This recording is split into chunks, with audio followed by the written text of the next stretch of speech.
Hello everyone, we're just starting the recording. Welcome over there in Facebook land. Hello, mwah, mwah. We see you, people in Facebook land. Hello, how are you?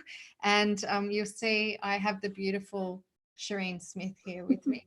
I'm AJ and I'm one of the co-founders of Human Power and one of the people who are putting on this summit for you with my colleague Michelle Crawford, and we also have a team of amazing people in the background. Hello everyone who's joining. Hello Nosh, you're back from Melbourne again. It's sunny and bright in Melbourne now. It was raining yesterday and guess what? You've sent it up to us because we're in New South Wales and it's raining up here now. Or you're not, are you, Sherynne? No, I'm actually 2.5 hours away from Melbourne in South Gippsland, and it's actually 12 degrees. It's really cold, overcast and wet here.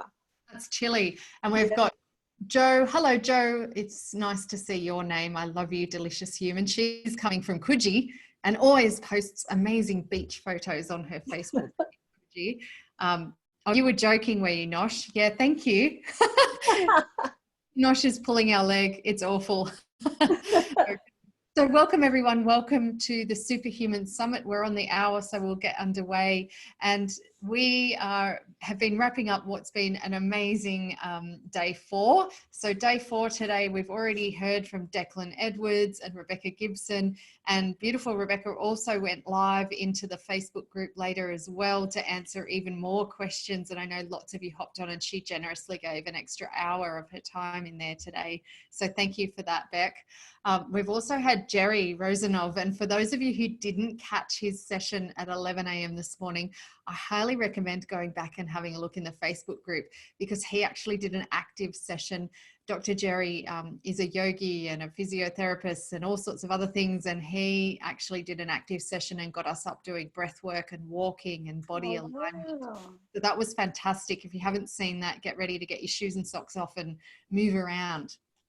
We've just had Savitha beaming in from Bangalore in India, who shared beautiful thoughts around from chaos to consciousness. And now, without further ado, I have this beautiful woman in front of me named Sherynne Smith. And Sherynne I have known in many different ways for quite some time. We met in a business context many, many years ago when she worked at the Business Chamber, I think was our original connection. Today, Sherynne is, I would say, a transformed woman in that you've come a long way, haven't you, sister? You've really... Oh, absolutely. Some evolution and development, you know, don't we all? But this woman has been through a lot and has really continued to clean the slate and to work on herself and to build herself as a human.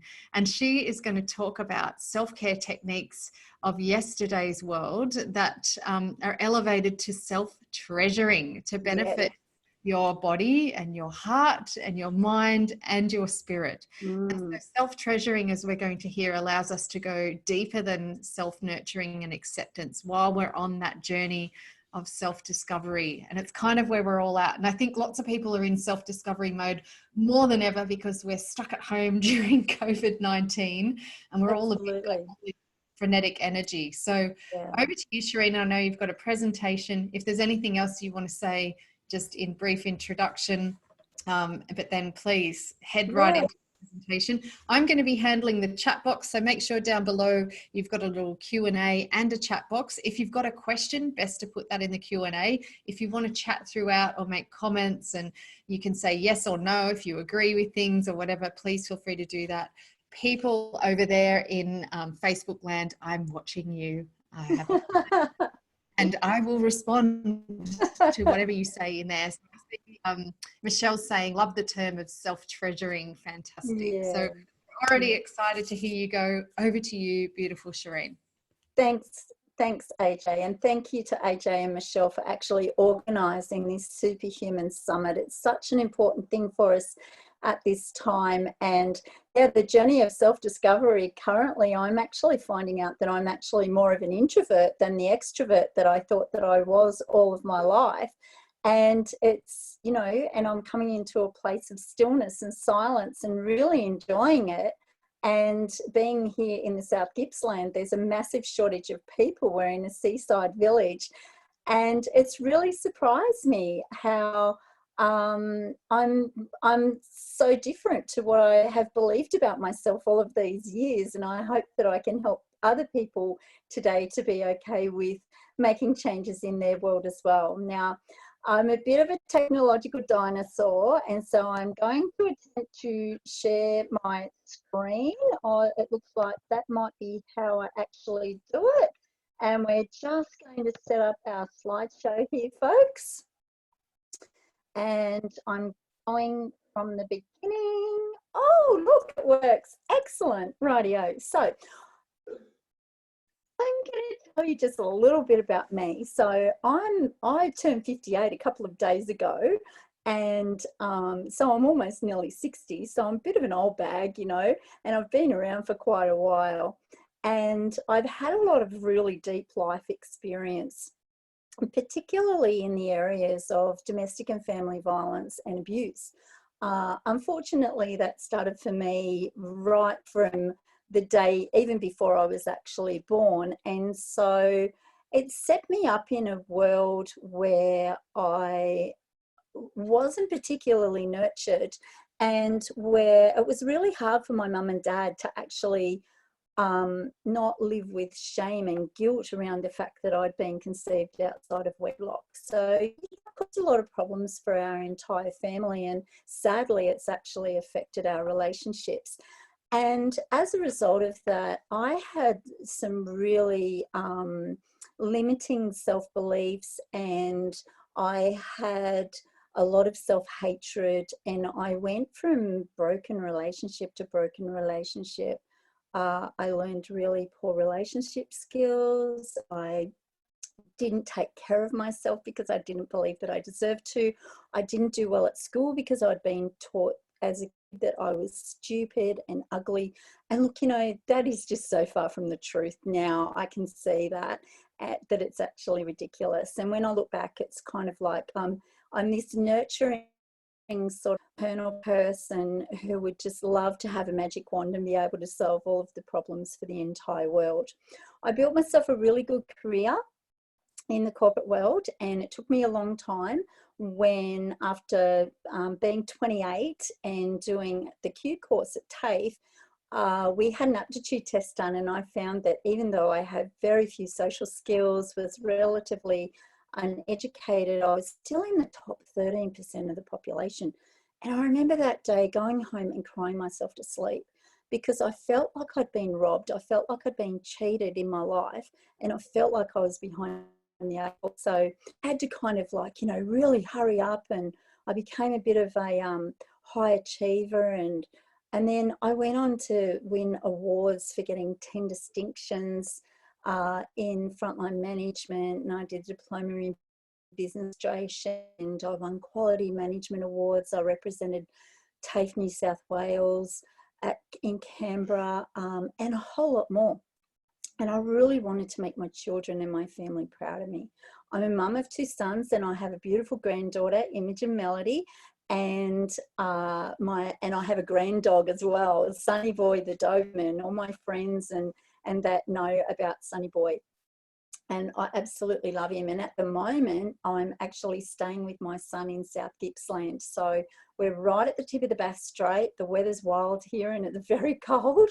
So you can probably see that I'm a bit rugged up.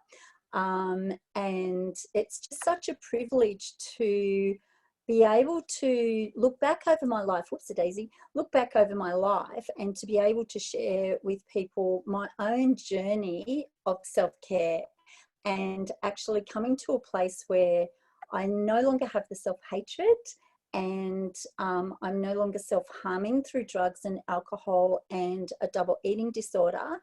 I do live with a certain number of disabilities, including psychological injury I have a brain injury from psychological trauma, and I also have PTSD, anxiety and depression, which can be pretty challenging to live with. And I have some physical disabilities as well. And I just want to say, on behalf of everyone, thank you for your vulnerability and for sharing that background firstly. And we're already having people in Facebook saying, you know, what a great example you are of how we can deal with any self-limiting belief that you choose to. And so thank you. And Oh, everyone's you're saying happy welcome. birthday. There's lots of happy Oh, thank birthday. you. Yeah, my birthday continues. I'm getting a camera, a DSLR camera and zoom lens, and I'm going to do a course. So, and my son's buying me that, and so I'm really excited. So my birthday continues. And you Amazing. know, you can see from here, from the images in my screen, that I'm a Mind Valley ambassador. And Vishen, who is the CEO and founder of Mind Valley, he talks about rules. They're bullshit rules, you know, and they're the things that are actually imposed on us from, you know, our traditions and culture and religion and our parents and at school and all sorts of areas in life. And I love what he says about rules, you know, that they're bullshit rules and that we can actually change them for ourselves. And it's okay to actually do that, you know. So, but anyway, let's start to actually dive into what we're doing here today. So, what is self-care? Well, the first thing is self-care. Let's talk about what self-care is not. Self-care is not selfish. In fact, self-care is a priority. It's not a luxury. It's something that we all have to do if we're going to be the best version of ourselves at any point in our life. And particularly when we're experiencing difficulty and adversity, self-care then becomes crucial. And when I did a bit of research preparing for this, I was surprised to discover that self-care, the term self-care, comes from the 1950s and was actually used in the medical industry.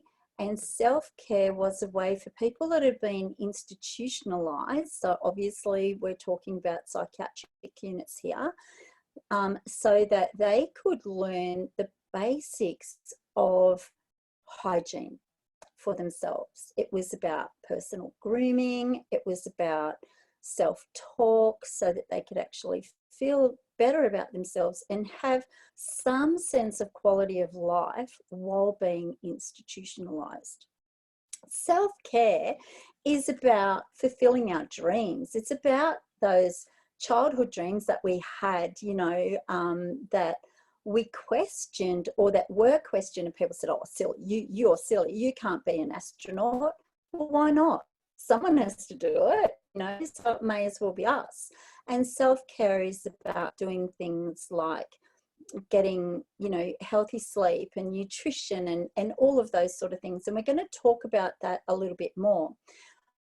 Now, I know that Wikipedia is not always, you know, reliable. A lot of people say that it's not always reliable. And there's so many places. Dr. Google, I love Dr. Google. I love going into Google and just saying, when did self-care become a thing? And I found this awesome site, Local Love, and it talks about the revolutionary origins of self-care. And as much as I'm going to share information with you, what I encourage you to do is to actually empower yourself, because self-care is such a private, personal journey for each of us. We need to be able to empower ourselves. And the best thing that we can do is to start to research some of the things that I'm going to talk about here for you today, so that you can choose, you can self-select the things that are actually going to be working for you, because self-care is about you. Self-care cannot be dictated to you or to me by anyone else. Some people love a hot shower. Some people love diving into the cold ocean. I personally prefer a bubble bath in a nice warm room with a diffuser and essential oils and things like that. So there's lots of options that we can actually look at and choose from when it comes to self-care. So you'll see that I've included some websites for you here. And if you've got a pen and paper, just write down a few things that you'd like to go and research for yourself later and get that sense of empowerment, because that's how we really become superhuman, isn't it, AJ? Yes, and a few people are saying that. I think Nosh is saying with you on the bubble bath. Yeah. People are liking that you said self-care is about fulfilling our dreams and that it's the basis, not the reward. So true. Exactly. Yeah, it is the basis. And this is one of the reasons why our next screen is we're going to go and have a look at Maslow's hierarchy of needs. And some people might go, oh, I already know that. And other people might go, oh, I didn't actually realize this. And when we have a look at these, we can see that it covers certain things. And the most important thing to begin with is our physiological need. Now, I love this graph that you can actually see to the right of the screen. I hope it's on the right of the screen for you. It's the one with the waves in it. Yes, it is. And I have seen Maslow's hierarchy of needs so many times and in so many things, but I've never seen that one with the waves of how the needs intensify over the personal development. I love that graph. Beautiful. I know. I love it too. I think it's awesome, AJ, because what it actually demonstrates to us here is that our physiological needs and our safety needs are always primary. And if we don't have those covered, if we don't have the air, the water, the food, the shelter, the sleep, the clothing, the reproduction, the personal security, the employment, the resources, health, property, if we don't have those things, then the sense of community, the love and the belonging, the self-esteem, the self-actualization, becoming that career person or the best version of ourselves actually goes straight out the window. So when we look at these basics, we see that number one, people, is that these are our very basic needs. These are our birthright. It is our birthright to have air, fresh water, food, shelter, healthy sleep, adequate clothing, personal security, employment, resources, health. They are our birthright. So if you, like me, have been on a journey where you have been self-harming because of limiting beliefs that you've had, the way that you were set up as a kid, if you've experienced abuse and domestic violence and things like that, what I want you to get is two really important points right here. Self-care is not selfish. It is a priority. It is absolutely necessary. And if you're not giving yourself that, if you're not giving yourself these first two and the third, the love and belonging, as we can see in the wavy little graph here, if you're not giving yourself those, then I want you to actually stop and look at why. It can be a really emotional experience to find out that, gosh, these were actually my basic needs and I'm entitled to them. And the second point that we must get is not only that self-care is not selfish, but that it is our birthright. And it's never too late, okay? It's never too late to start.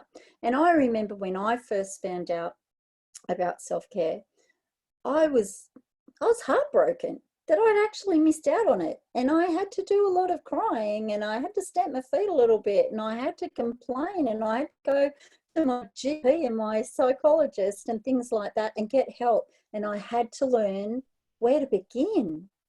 And I couldn't agree even more with you. And I know there's been times in my past that I actually had a mindfulness person who I was working with say that, did I realize my personal needs were being violated, I guess, and not met? And they were psychological, more safety needs, more in that space, and a bit of the psychological as well. And it was a real shock to me to think, what, really?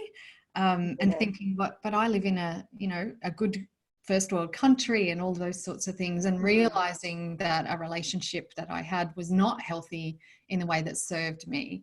It took someone else commenting on that. So this is not a given. I think a lot of people think it's really basic, but not everyone learns this earlier on in life. Yeah. No, not everyone does. And when we look at the top of the scale there in terms of esteem and self-actualization, we can't reach those levels unless we have those bottom three. And I don't say bottom three as in diminishing them. They are our foundation. They are the bottom three because that's where it begins. That's where the footings are. That's where the grounding is. That's where the safety is. That's where the love and community and sense of belonging comes from. And that starts with us. And then we can develop our self-esteem and self-actualization and go on to building the career and the life that we'd actually like to live. And when we have a good sense of self-esteem, that's when we can go back and go, oh, you know what? I did want to be an archaeologist when I was a kid. I'm 60 now. And as Sherynne said, it's never too late. I can go and do that right now. When we feel good about ourselves. Colonel Sanders started KFC at 64 or something like that. I know. Never too late. Yeah. And interestingly, I think that piece around like the love and belonging and esteem for lots of us, people would say, well, you just got to love yourself more. But often we don't know how to respect ourselves. And it's not until you see it like this that you realize, oh, maybe I need to go back and look at some of those basic needs, and am I getting those met first before I can then... And we're going to have a look at the things that stop us from actually loving ourselves first. So let's go on. So let's talk about water. Now, Dr. Masaru Emoto, unfortunately, is no longer with us. He's gone back to the spirit world. But he was an amazing person, a Japanese fellow who did these water experiments. And what he did was he took water and he looked at these samples of them, and he realized that water takes on energy. Now, we're actually 76% water. So our self-talk and the way that other people talk to us and the way we allow people to talk to us and the thinking patterns that we actually have actually affect the water content in the body. And Masaru Emoto says here, we must begin by learning what it means to have enough, to feel gratitude for having been born on the planet so rich in nature, and gratitude for the water that makes our life possible. If you open your eyes, you will see that the world is full of so much that deserves our gratitude. When you have become the embodiment of gratitude, think about how pure the water that fills your body will be. And when this happens, you yourself will be a beautiful shining crystal of light. And when we go to the next slide, we can actually see here the different crystalline structures that water takes on when we actually say certain things to it. Now, if we look at the water from Fujiwara Dam up there, we can see that prior to it being offered a prayer, it was really quite toxic. Then when it had a prayer, it was actually healed. And if we go to down in the bottom right-hand corner here, we can see where Masaru Emoto and his team actually took a sample of water and he treated it with two different words. One was I can, and the other was I can't. And if we have a look at that bottom one there, we can see that right down in the bottom corner of it, it's actually turning into sludge. Now, when we tell ourselves, I can do this, we get a smile on our face, we get a spring in our step, and life is easier. And we could almost call that, being lighthearted. But when we add the T, and look at that, the transformation is only created seemingly through the addition of one letter, the letter T.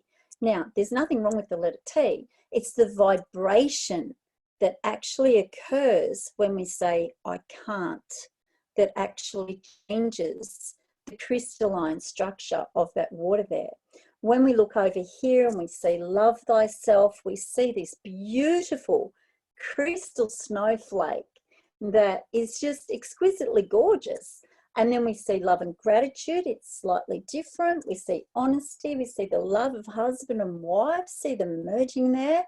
Like, that is just so beautiful. Swan Lake, Pachelbel Cannon, Pachelbel Cannon, the music, it's beautiful. The beautiful blue Danube.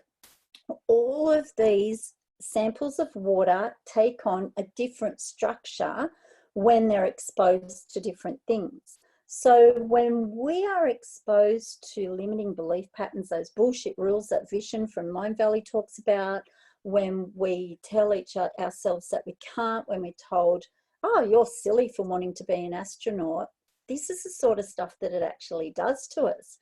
And that in itself is, I consider a form of self-harm. So I do my best to catch myself before I actually you know, lay these limiting beliefs and words, negativity words on myself. And the thing is that, folks, words and thoughts matter. They're a vibration, and when we put them out into the universe, we actually manifest more of it back to us. So I say manifest the good stuff. So we don't want to hear you talk about being an old chook again. No. Oh, I think that's funny. Yeah, I think it's not bag, wasn't it? The Facebook group, Michelle said, so did different kinds of self-care, are different kinds of self-care required in each of the stages that you had in the Maslow hierarchy of needs before?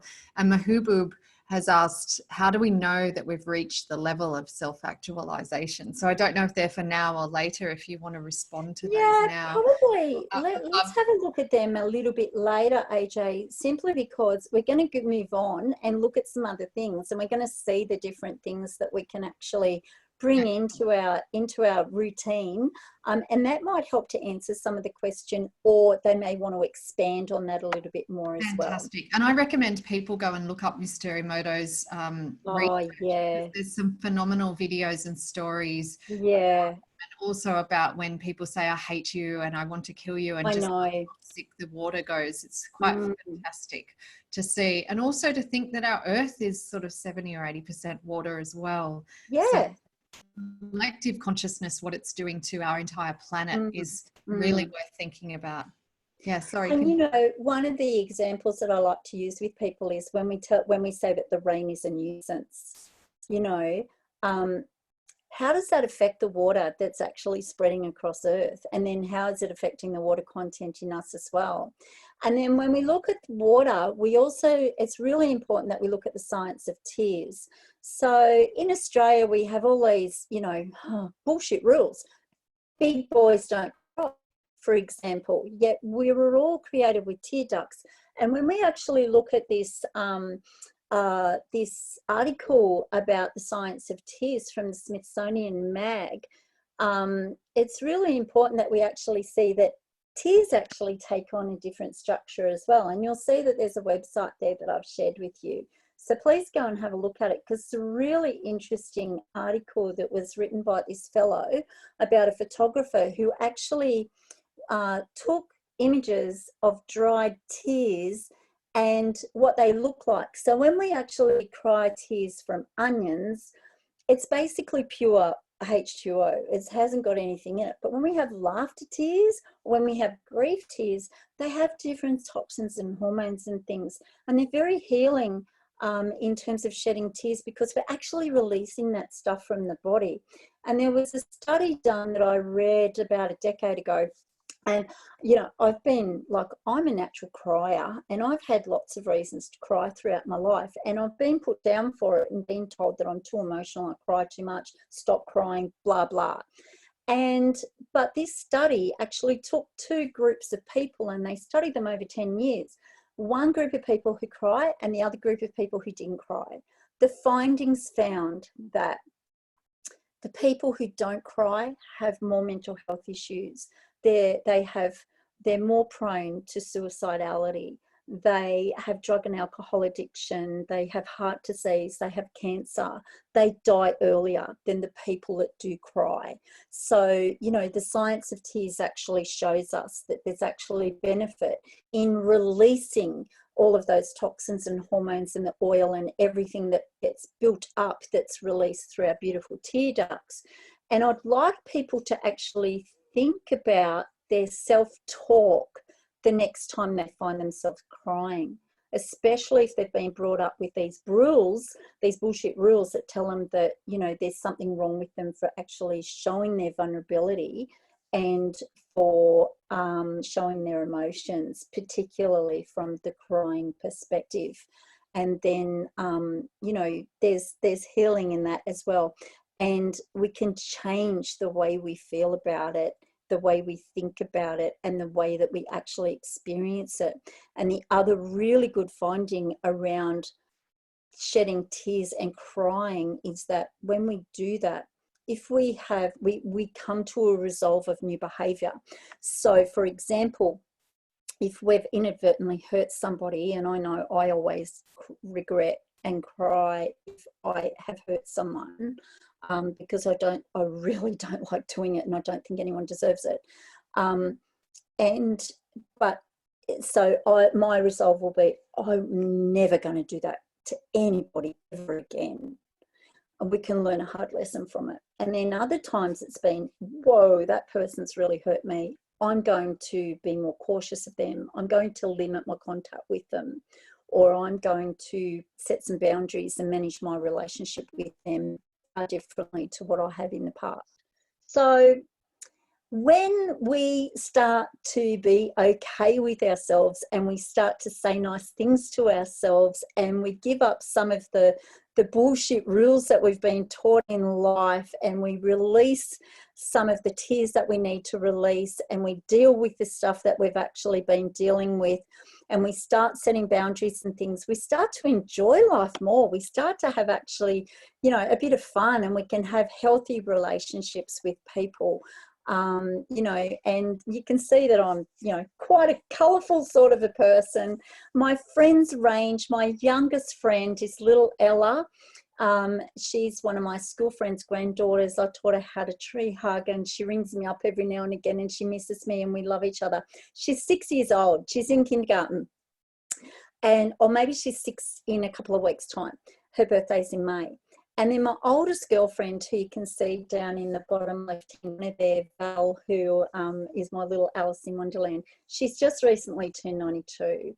And I've got, you know, lots of girlfriends and lots of guy friends, and, you know, having healthy, fun relationships with people is, you know, that's about the love and the community, and it helps to actually build our self-esteem as well. And having lots of relationships with people when you've experienced poor relationships in your life, it starts to help you to actually see that you're actually a healthy person. You can have healthy relationships. You can be a good friend. You can be a good sister or a good mother or a good daughter. And so it helps to actually counteract some of those limiting self-beliefs that we might have had about ourselves previously. And, you know, it talks here about soul family. It says those that gather around us based on energy and essence, not necessarily on blood, race or status. They bring unconditional love and support when we need it the most. And they share the same energetic vibration, and we all become one, you know, and life can be so much better.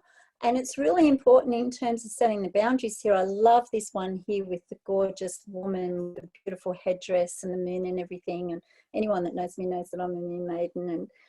And it says there, don't let anybody tell you what you can or cannot do. It's often a reflection of their own fears and blocks. It's your journey, not others. This is your life. So go for it. Dream big, and you give whatever you want to do a bit of a go. And if you find out it's not for you, that's okay. At least you tried. And then the little fellow over there with the little ducklings walking behind him talks about leadership. And I like to walk the talk the walk, and lead by example. Leaders don't force people to follow them. They invite them on a journey, and they make that journey okay for them. And they make the fact that their journey is different okay for them as well. So these are some of the really fundamental things that take us back to Maslow's hierarchy of needs, AJ. This here is the wheel of power and control. Now, when I first became homeless a few years ago, and I was financially destitute, I was unemployed, I went to a women's refuge, and they showed me this thing called the wheel of power and control. And it looks at all the different types of abuse that happen in any unhealthy relationship, but particularly in domestic and family violence and abuse. And it looks at all of the different aspects of that. It's when people use culture against you, emotional abuse, intellectual, financial, pets and property, you know, I was locked out of my marital home.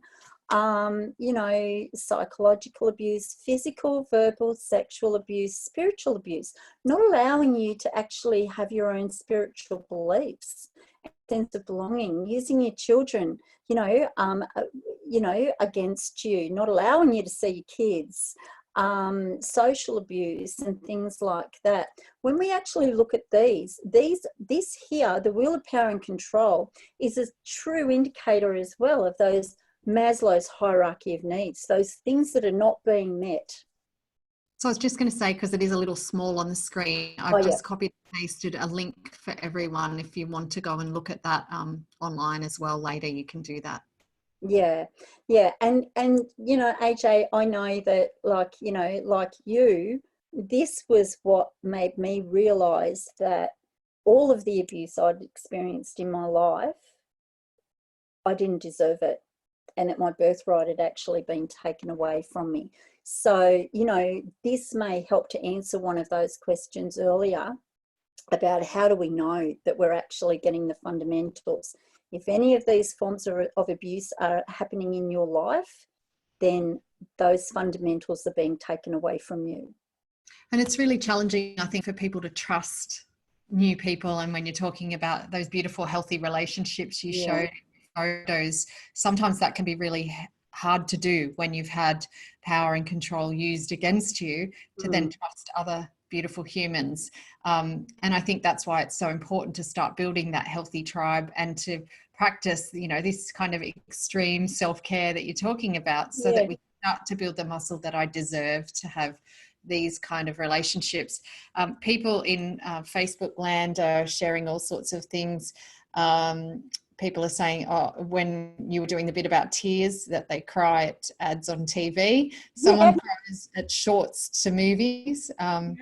And Michelle just shared that her realization of this variety of abuse was so insightful. Yes, all the different types, because often people think abuse is only physical violence and not other ways. And lots of people are connecting here with your honesty. So thank you for sharing. Well, I think one of the other fallacies around abuse is that it only happens between partners, and that's not true. It happens across all family areas. It can happen between siblings, between parents and their children. It can happen, we see elder abuse happening today, you know, so really have a look at these things and have a think about it.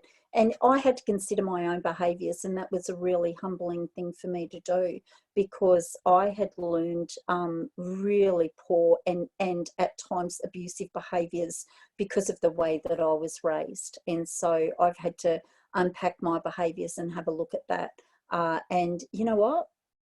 My life is far better for having doing that, even though it was a very painful experience to do so. And we've just had to point out that it didn't include self-abuse, which is interesting. Oh, absolutely. Absolutely. Yeah. I have a new value that I developed when I did the chakra healing quest with Mind Valley. And we'll look at values a little bit later, but I think it's important to cover that now. And it is, do no harm, show no fear. I had to do this for myself because I've been running scared all my life. And the do no harm actually starts with me. It's do no harm to me and allow nobody to do harm to me, and show no fear in saying no and actually setting those boundaries with anybody who would do harm to me, whether it be physical, financial, verbal, whatever. Doesn't make any difference. If it's harmful, show no fear. That's my, and it's the little quote that is in your new book, AJ, which is really good. So this here is about trusting our gut instincts. I learned not to trust my gut, and I was a people pleaser. Stop being a people pleaser. If it doesn't feel good in your gut, they're saying it's our second brain. There's a reason for it. You need to unpack it. I can see you'd like to say something, sister.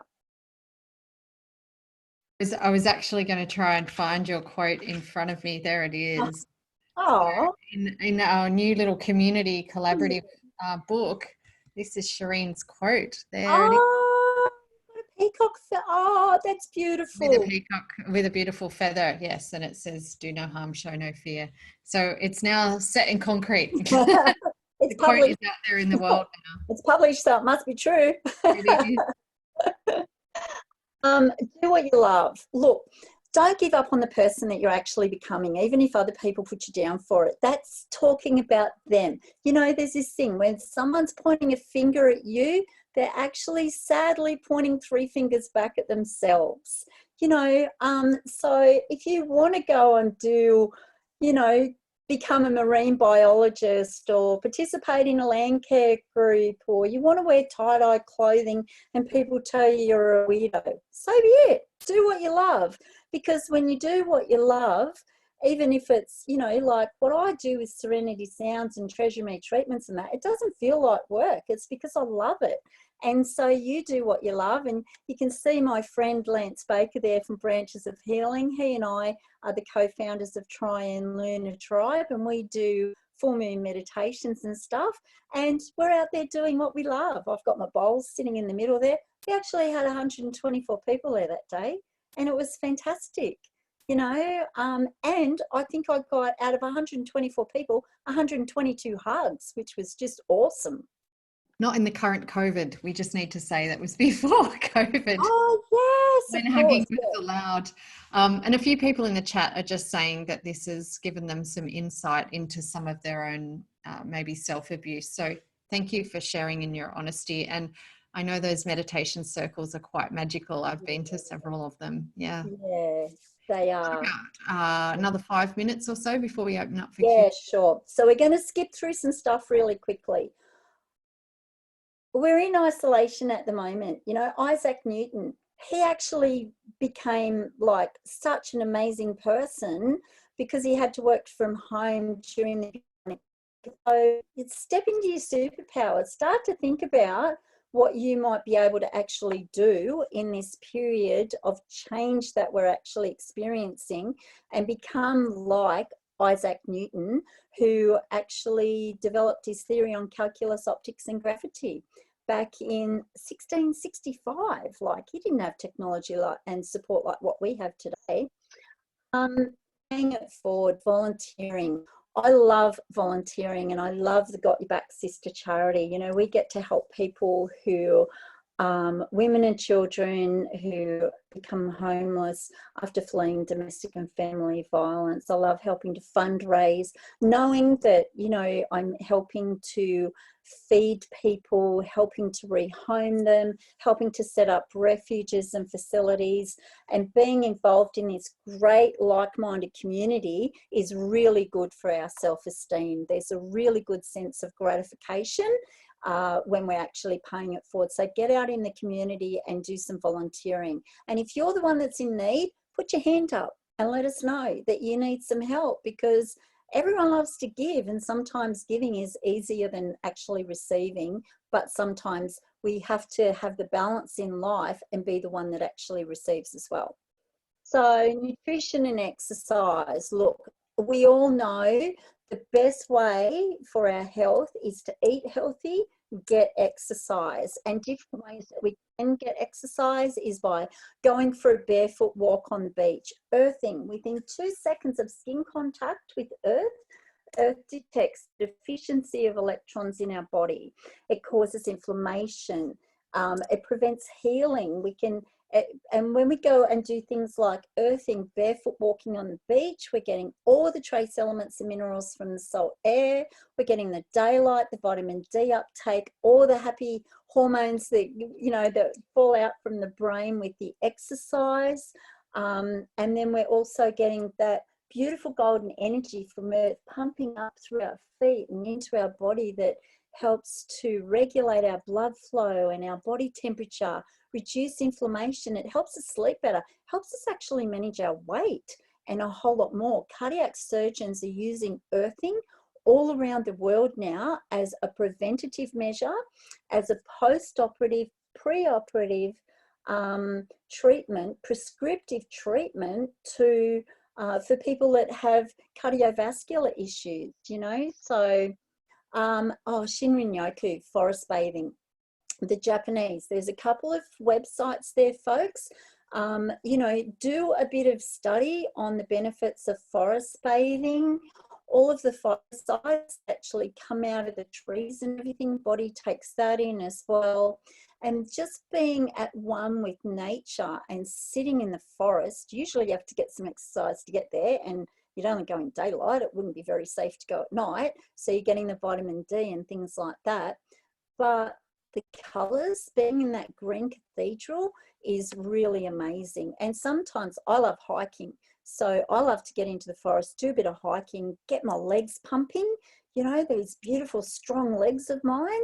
And it gets the oxygen circulating, and I hear the birds and the trickling of water and the rustling of the leaves. And it's just a beautiful experience that we can actually give ourselves that helps us to bring us into a space of mindfulness and stillness as well.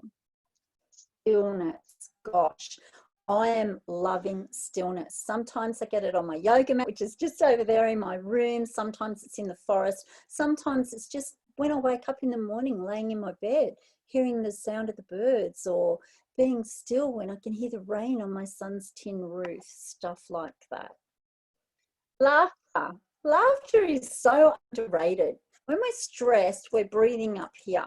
When we laugh, we actually breathe down here. So it takes us out of the stress, fight, flight, faint mode.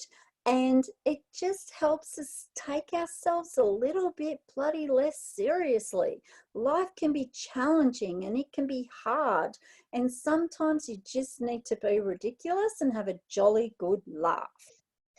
Low top living. I use essential oils. I'm chemical sensitive. Don't use chemicals in our home. I do a lot of gardening. Nothing better than, you know, fresh food on your table that you've grown yourself, that is seasonal, that is organic, that doesn't have the chemicals in it that a lot of our food has got today. Even bread, the wheat, science is now showing that it's disrupting and destroying the digestive systems of humans and bees, because wheat is actually being treated with Roundup, which has glyphosate in it. The reason why they use it is they kill the grain so that it ripens early and they get to have a second crop per season. So when we look at things like low tox living and we start eating differently, we start cleaning differently. I use essential oils. I'm a doTERRA wellness advocate. And we start, you know, swapping things. So swap cake for some beautiful berries that are really low carb. They are easy to digest, and the beautiful thing about them is that they're full of antioxidants, so they actually help to fight the free radicals in our body that we get when we're driving along in our car with our windows up and we're getting all the emissions from the interior that we're actually breathing in. You know, if we don't have filtered water, we've got heavy metals with fluoride and things like that. And I love this here because it's about in the bottom corner, the ocean there again. And you'll see I've got a photo there of butterflies at the beach last week, and that the wave there, and it says, if an egg is broken by an outside force, pardon me, life ends. If an egg is broken by an inside force, life begins. All great things begin on the inside. Again, the importance of self-care, the importance of good self-talk, of allowing ourselves to actually heal. And when we feel broken, if we, instead of running away from it, if we go into that sense of vulnerability and feel like the egg and that's broken on the inside, we know that life can begin anew. Meditation and the chakras. The chakras are our 7 energy centers. Actually, there's loads of chakras in the body, but we have 7 main energy centers. And they run from the seat of our root right up to the top of our head. And they're the 7 colors of the rainbow. And what we can do through meditation and by caring for those energy centers is we can actually unfurl like a rose. We can see the beauty in ourselves. We can remove the blockages that we've actually been experiencing in our life and that are holding us back.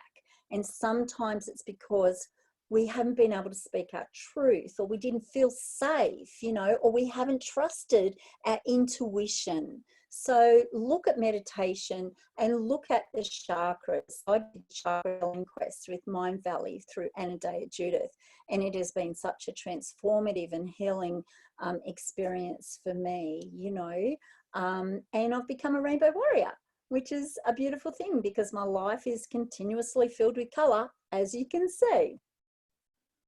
Vibration and sound. So vibration, our thoughts and our words are vibration. And when we send them out into the universe, we actually manifest more of it. And when we use sound for healing, what it does is it actually syncs right and left brain hemisphere. It creates harmony within the brain, it connects with DNA, and it actually promotes healing in the body. It rearranges damaged cells and actually helps to promote that healing.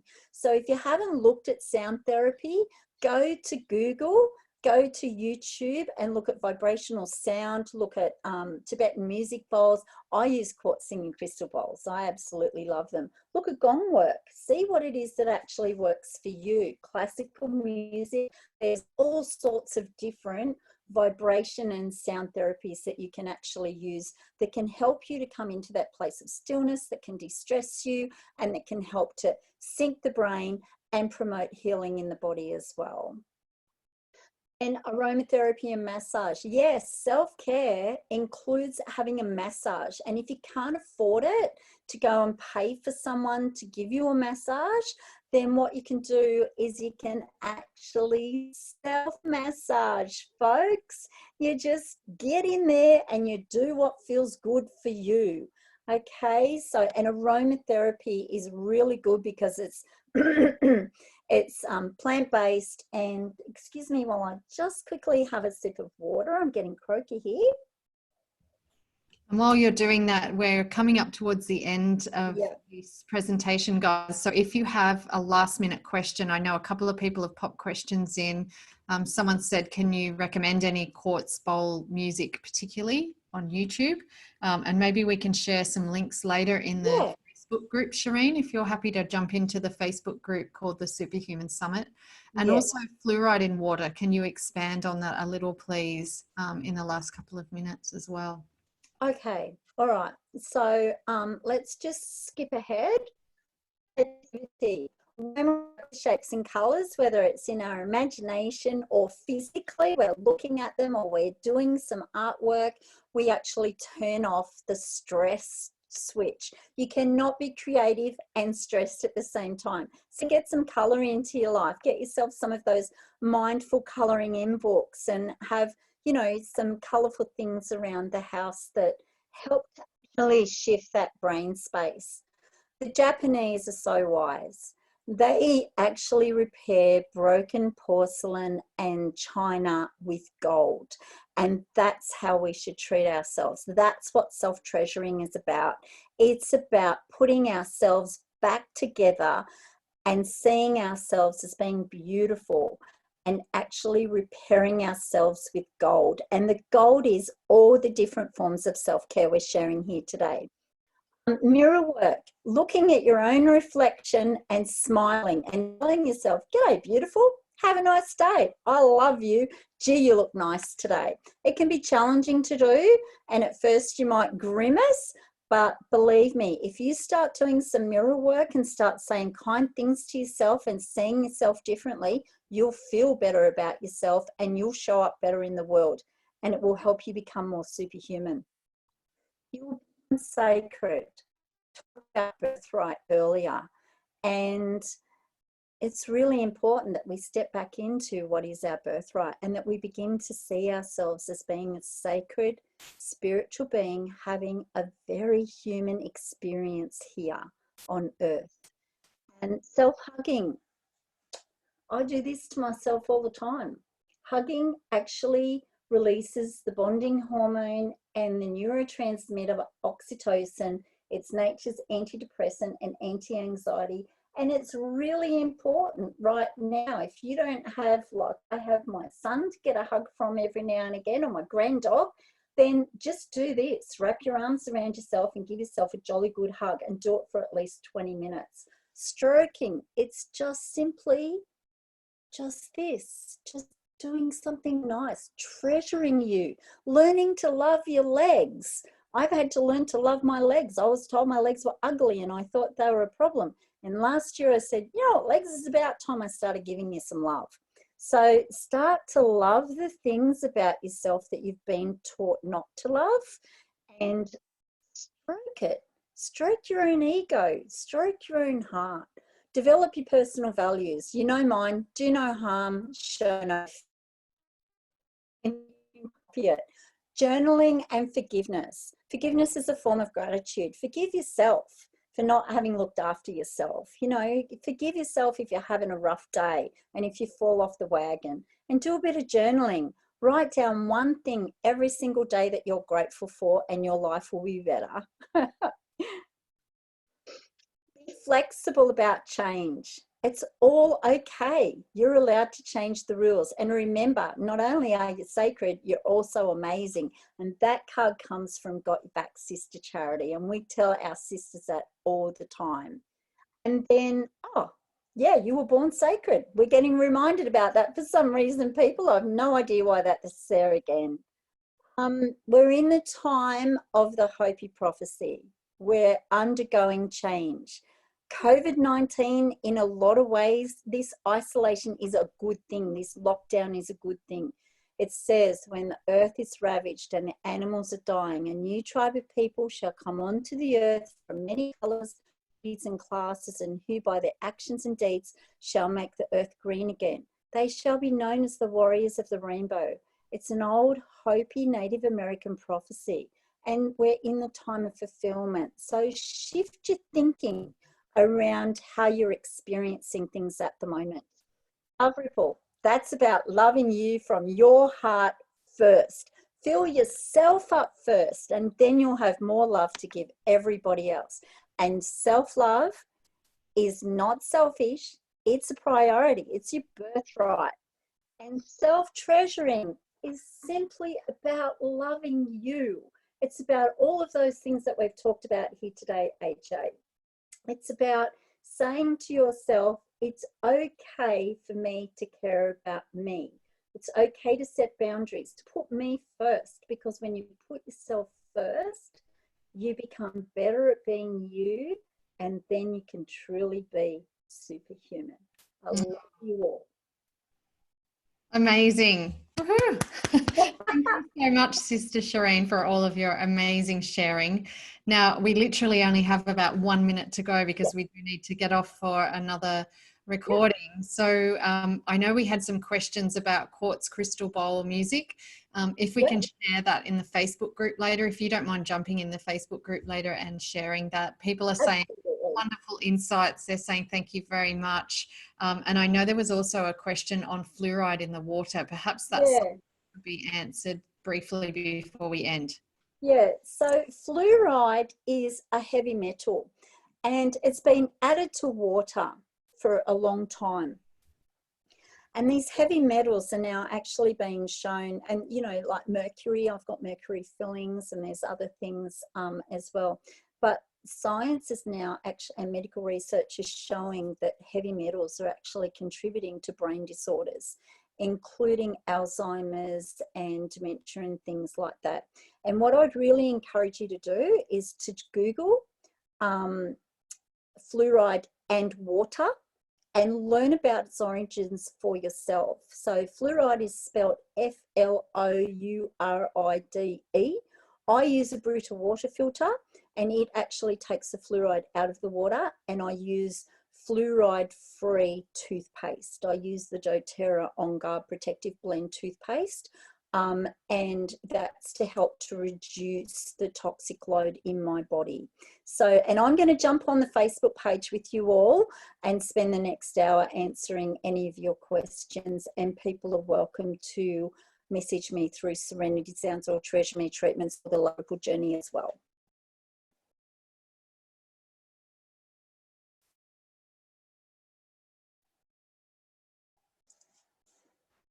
I've lost your sound, Heidi. You seem to be muted.